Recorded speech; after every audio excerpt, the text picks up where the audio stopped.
kontroversi video parodi hamil yang melibatkan Natalie Holzer akhirnya menemui titik terang. Natalie buka suara terkait tudingan bahwa konten yang ia buat dianggap menyindir Erika Carlina yang tengah hamil di luar nikah. Melalui unggahan di Instagram Stories-nya, Natalie menjelaskan bahwa pertemuannya dengan pihak yang mengajaknya berkolaborasi yang diduga terkait dengan tim DJ Panda murni untuk kepentingan pekerjaan. Ia menegaskan tidak mengetahui konflik pribadi yang sedang ramai diperbincangkan. Natalie juga menegaskan bahwa konten dengan daster adalah bagian dari gaya bercandanya saat live DJ atau syuting sketsa, bukan bentuk sindiran.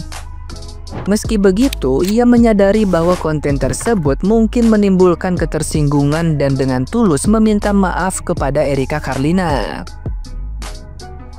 Natalie mengungkap bahwa video parodi tersebut dibuat secara spontan sebelum Erika Carlina membuat pengakuan tengah hamil di podcast Deddy Corbuzier. Namun, setelah melihat kontroversi semakin memanas, Natalie memutuskan untuk membatalkan proyek kerjasama yang sudah direncanakan.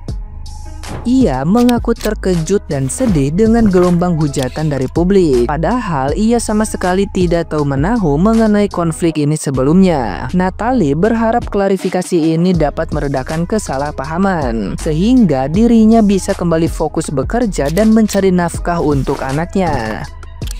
Kasus ini pun semakin menarik perhatian publik karena terkait erat dengan drama kehamilan Erika Carlina dan sorotan terhadap DJ Panda. Nah, gimana nih menurut netizen yang terhormat? Silahkan berkomentar ya. Mantannya Sule buat story permintaan maaf, tapi tetap cuci tangan dengan alasan nggak tahu apa-apa dengan urusan pribadi mereka. Tapi menurut gue nggak mungkin lo nggak tahu. Masalah satu circle. Alasannya katanya baru ketemu. Nggak mungkin ya kan, nggak mungkin. Netizen nggak percaya, gue aja nggak percaya. Justru ya si Erika speak up itu gara-gara diancam dan ngelihat parodi-parodi lu pade. Ya kan. Ini adalah manusia yang ciri-ciri flying victim ya kayak gini. Rasa dirinya tidak pernah salah dan selalu ngerasa benar. Kalau kata gua mah ya, kalau lu mau minta maaf aja, nggak usah babi bu kemana-mana ya kan. Awal-awal ditanya songong ya kan, cuci tangan bener ya, cuci tangan lu pada. Setelah ngehancurin mental seorang ibu hamil ya, lu tahu kan ibu hamil nggak boleh stres. Awal-awal ngechat galak banget katanya itu, ya kan? Galak. Buat kalian ya, kalau kita tahu ada orang yang ngancurin hidup orang lain, ngerusak martabat orang lain, itu tuh jangan dijadiin parodi. Bahkan korbannya malah dijadiin bahan lelucon. Nggak lucu, bodoh itu namanya. Nggak punya hati, nggak punya empati. Are you human? Kalau ngerasa manusia nggak akan begitu. Nah, satu lagi nih, kalau misalkan nih ya, ada si tersangka ini nih ya, si pelaku ini ngajakin ngelakuin parodi, ya gak? Kita nggak tahu nih, misalkan parodi itu tuh ternyata berniat untuk menjadikan bahan lelucon untuk si korban. Setelah kita tahu, alangkah baiknya minta maaf. Bukannya klarifikasi bilang, emang salah ya, salah. Kalau kita udah tahu ternyata yang kita parodikan itu ternyata korban yang seharusnya kita beri semangat, yang seharusnya kita bela, ya jelas salah. Mikir gak sih? Ayolah, terapin cancel culture kayaknya. Harus nih, di Indo tuh harus ada yang namanya cancel culture. Yang kayak gini nih yang gak baik. Pertemanan yang kayak gini nih yang gak baik. Tante greget pengen komen, tapi komennya lewat PT ya. Aduh kumaha ieu efek. Kenapa nyenggolnya semua pada ke aku? Terus yang memparodikan itu siapa? Teteh memparodikan lagi bunting gitu siapa? Sambil ketawa-ketawa sambil nge-DJ. Hei, siapa? Di situ kan emang banyak orang, tapi kan yang lebih menonjol itu siapa? Gitu teteh gelisnya. Apakah itu yang dinamakan circle bahagia? Tante mau mandi yang geus handukan, greget gitu, pengen komen gitunya. Jadi tidak merasa bersalah guys ya. Terus netizen katanya kenapa nyerang si teteh itu, kenapa guys, kenapa, jawab ya di kolom komentar.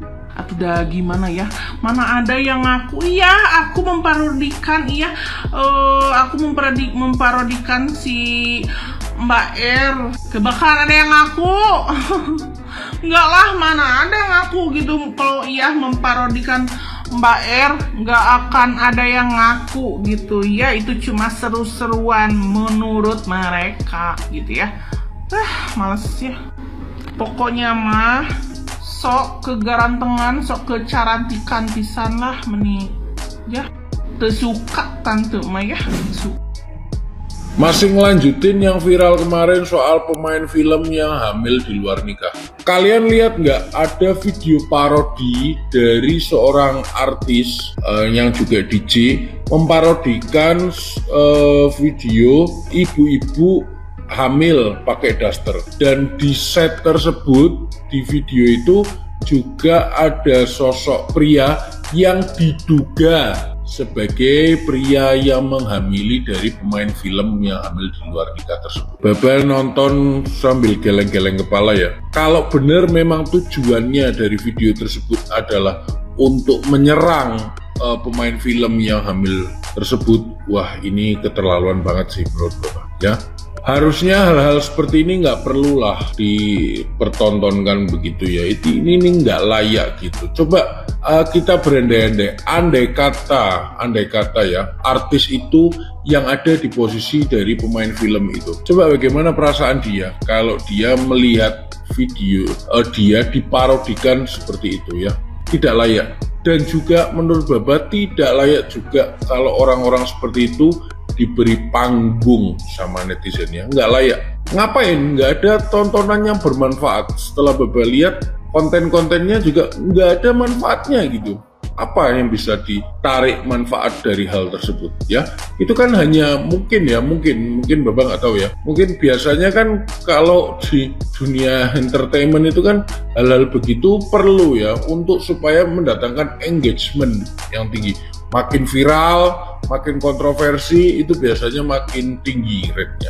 Makanya ya, buat netizen warganet yang budiman ya, ayo kita kasih panggung orang-orang yang benar-benar layak diberi panggung. Jangan asal-asalan kasih panggung buat orang-orang yang sebenarnya cuma badut-badut yang nggak layak untuk diberikan panggung. Ya, be smart. Yuk, coba tulis di kolom komentar kalian sependapat nggak sama Baba. Kalau kalian nggak sependapat, coba juga bisa tulis di kolom komentar, kita diskusi yang santai dan rileks. Terima kasih. DJ Christmas, nggak usah klarifikasi apa-apa lagi, nggak usah ya. Nggak usah lo bilang nggak tahu, nggak usah lo bilang gue nggak pernah ngurusin percintaan orang, nggak usah juga bilang Mbak R gue gak kenal.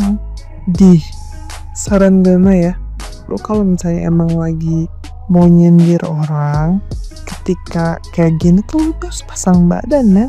Jangan pura-pura gak tahu. Biar apa? Kan lo ngerasa keren men. Lo kan ngerasa keren bos. Giliran diserang lawan dong. Lawan dong dengan gentle. Iya, apa kek gitu kan. Argumen lo aja, argumen lo membela si beruang itu. Jangan gila-gila. Jawab, pencet tombol ngakak. Jawab, pencet tombol ngakak. Gak lucu. Christmas, yang lucu tuh cuma mantan laki lu doang. Dia gak usah pencet tombol ngakak aja, orang pada ketawa. Lo mah gak lucu, sumpah. Ya sekarang wajar dong gak diserang. Lo bikin video tuh sama si laki yang doyan kentu, gak tanggung jawab, bikin video kayak begitu, wajar dong. Kecuali lo bikin video sama Sule, nggak akan juga lo diserang. Ngapain? Ini udah jelas-jelas kasusnya begini, lo terheran-heran diserang. Wajar lah. Makanya kalau pengen hidup tenang tuh mending diem, bersirkel bebas. Lo mau temenan sama siapa, kan lo bilang kan lo mau temenan sama siapa kek. Apa sama siapa ya urusan gue ya, emang urusan lo, tapi bukan berarti lo bisa ngurusin hidup orang. Ikut campur ya, akuin aja. Giliran kayak gini nggak tahu nggak, jangan minta tempe gini, lo nggak suka gue. Ayo dong, harus keren, pasang badan kata kan temen gue nih, komen super boti. Temen lu kayak boti soalnya, tokot.